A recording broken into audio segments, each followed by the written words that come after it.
Guys, good morning. Naglilinis muna ho tayo ng ating carb. Ito po yung sinasabi ko na vacuum fuel ba vacuum type na fuel kakayan po. Okay. Ito po ay kinakabit para maiwasan po ang inyong overflow. Ang tip lang po diyan ay huwag nyo gaanong ilalayo rito, halos magkarugtong lang para yung maiipon na gas galing sa fuel cap ay hindi marami. So itong hose na to is vacuum. Ito ay galing ho dito sa dito sa manifold, sa intake manifold po ng ating karburador. Yan, meron pong connector yan dun sa loob. Ayun kung makikita nyo, abot ba ng hindi na ako kasi may ibababayan kasi natakpan po ng basta yung connector po yan, naka L connector yan. Kikita ng visual. Ayun kailawan natin yan, makikita po yan ng ayun nasa na ba, ayun doon natin sa kabila kita. Teka.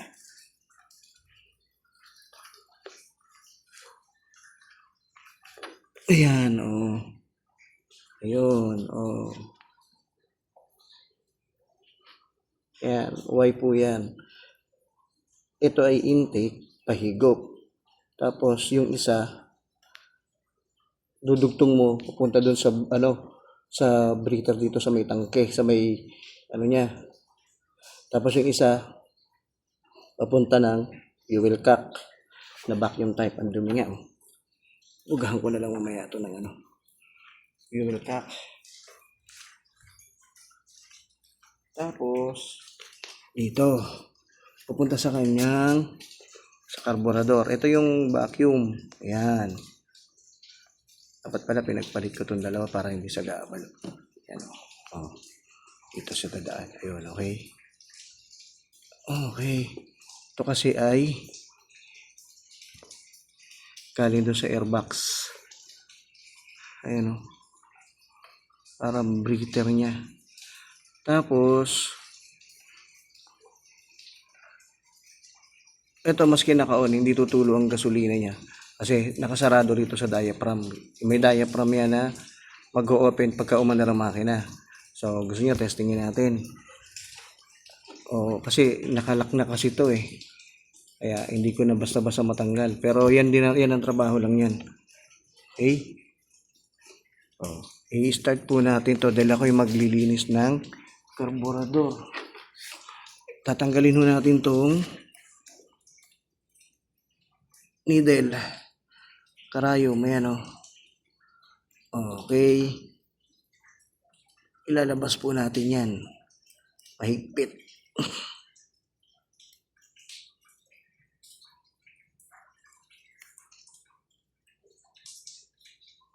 Ingatan po natin na may malaglag na mga piyesa.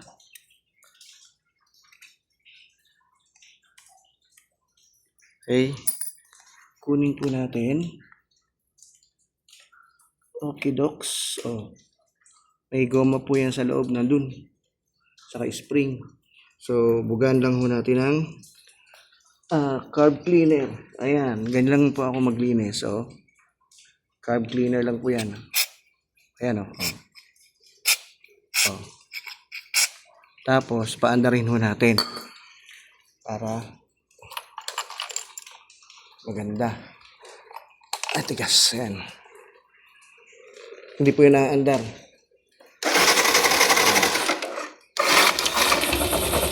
Naririnig nyo. Wala na. Wala bang nalaglag? Isa uli.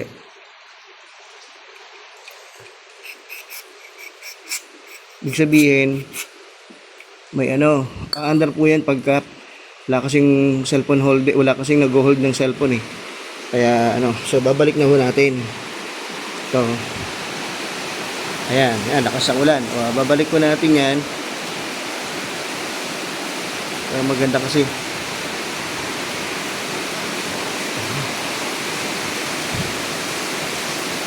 Ayan.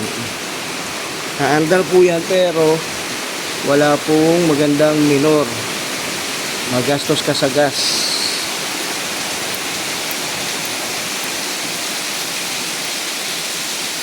Ayan. Ngayon, ang pagtimpla po niyan ay ganito. Paandarin po natin. Andar po yan.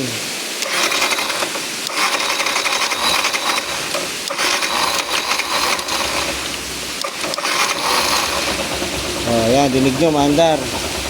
Okay. Iwa-warm up lang natin siya ng konti. Yung ganyan no kasing status ay malakas po yan sa gas. Kasi naka-open ho yan halos. Dinig nyo yung andar ng makina, kasabay ng andar ng ulan. Ayan o. Pambutso.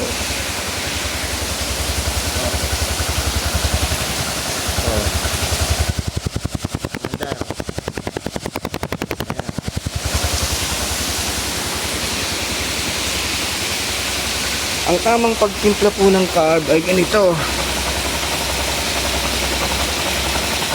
Tataas nyo ng konti yung idle nyo. Nakataas na yung idle nyan.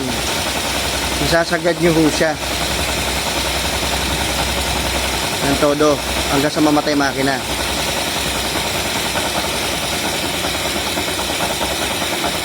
Ayan. Okay, patay ang makina. So, pihitin nyo ngayon ang idle screw ng 1.5 muna. Oh, para 1/2, 1, 1.5.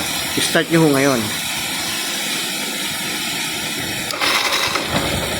So, umandar. Okay. Ibababa nyo ngayon yung idle nya. Ibababa nyo yung idle nya na mababa. Kasi mataas po yan. Malamig pa po yan eh.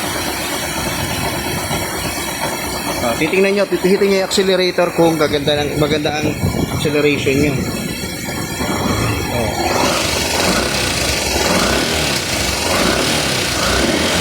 Yan, pipihitin natin ang pagbababain natin ng kaunti dito sa ilalim. Pipihitan mo rito yan, yan o. Pabababain mo natin ito ng pakaliwa para bumaba. Depende sa klase ng timpla nyo.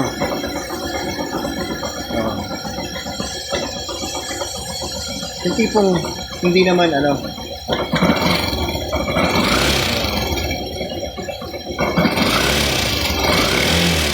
Ayan.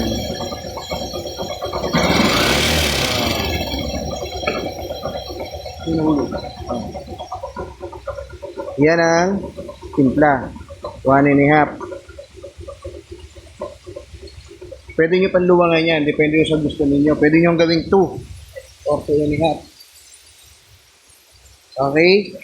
Thanks for watching.